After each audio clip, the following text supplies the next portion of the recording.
You're out of state looking to relocate to South Carolina's Lowcountry in 2022, possibly to Beaufort, Hilton Head, or Bluffton. But every time you find a house on Zillow or Realtor.com and make a call, they already have multiple offers. So how in the world are you going to buy a house remotely in 2022? Hi, we're Sue and Bob LeFavi with Ballinger Realty, and we help clients all over the United States who are moving to the Lowcountry. If you have any questions along the way, please call, text, or email us anytime.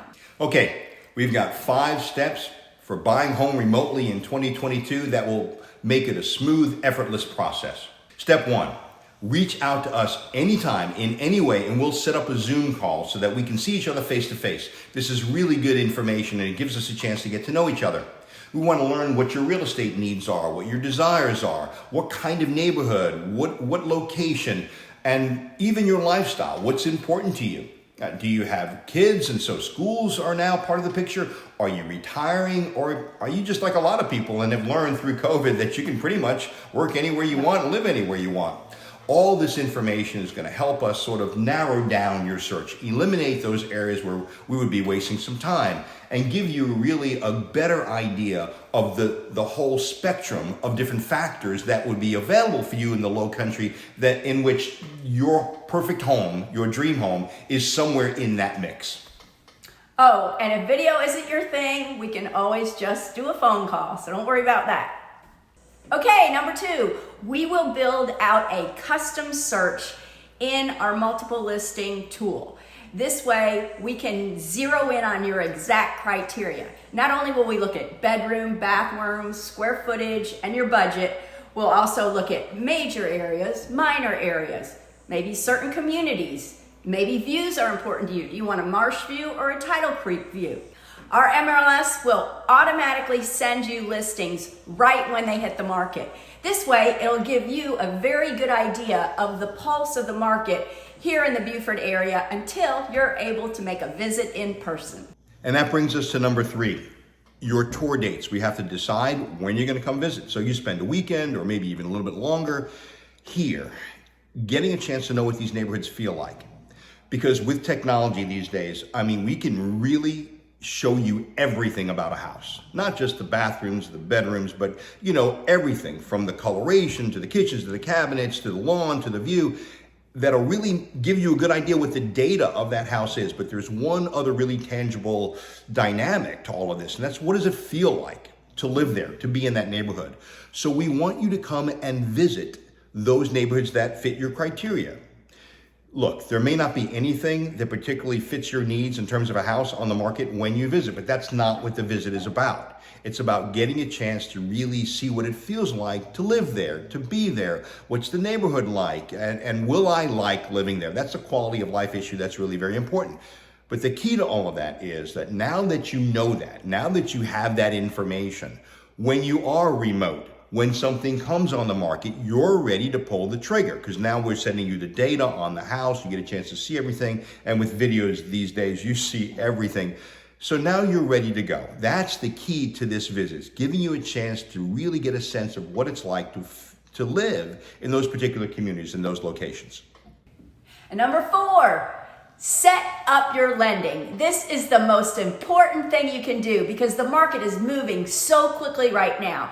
And in many instances, we're seeing bidding wars and multiple offers. It's critical to get pre-approved for your loan and have that letter in hand.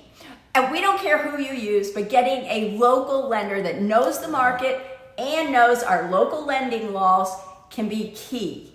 We need them on our side, letting the listing agent know that they have confidence the deal is going to close. But again, we don't care who you use, but a local lender can be a great asset to closing the deal. And we do have a few great ones we can recommend.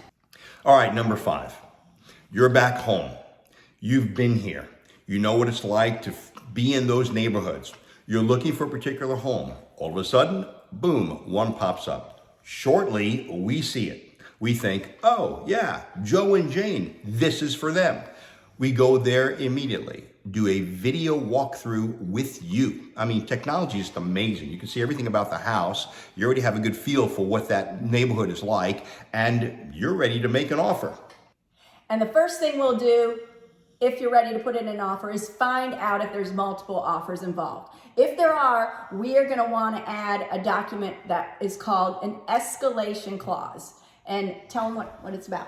Yeah, escalation clause really works well. It's worked for us very, very well, and it's effective. So an escalation clause essentially means this. We're offering this amount of money, okay? If we get beat by another offer, we are willing to beat that offer by an increment. It may be $500, maybe $1,000, up to a certain point. Now that offer that has beat us, that we are now pledging to then beat by that increment, must be verified. We get a copy of the offer. So we're saying we're coming in here, this is what we are offering. However, we are willing to go above any other verified offer up to a certain point. And it does tend to work well in a situation where there's multiple offers. Absolutely. And that's the environment now. Okay, and I want to touch on contingencies a little bit, because nowadays sellers do not like the due diligence period.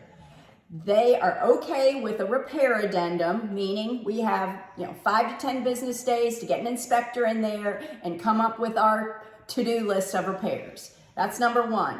Number two is contingency on the appraisal. This will protect you with the pricing and the way the crazy market is today. If it's a loan, it requires an appraisal. If it's a cash buy, it's your prerogative if you want to put that contingency in there. And then there's a third contingency. It's called the CL100. I don't know where they got the name, but it's basically a termite inspection. Yeah.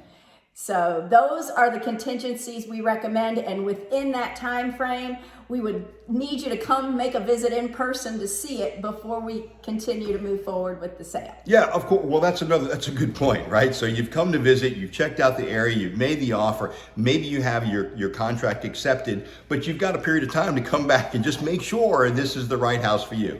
The bottom line to all this is that this may seem like, a different process, but look, I'm not sure the market's getting any better. It's not. Anytime soon. And the process works. We've done it many times. With supply the way it is, and some construction costs, I don't know if it's changing very much. I have a feeling that this process is gonna kind of become the norm.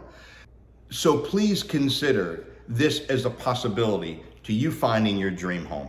And if we can help you in any way along the process, we'd be happy to get that started. Absolutely. Reach out to us anytime.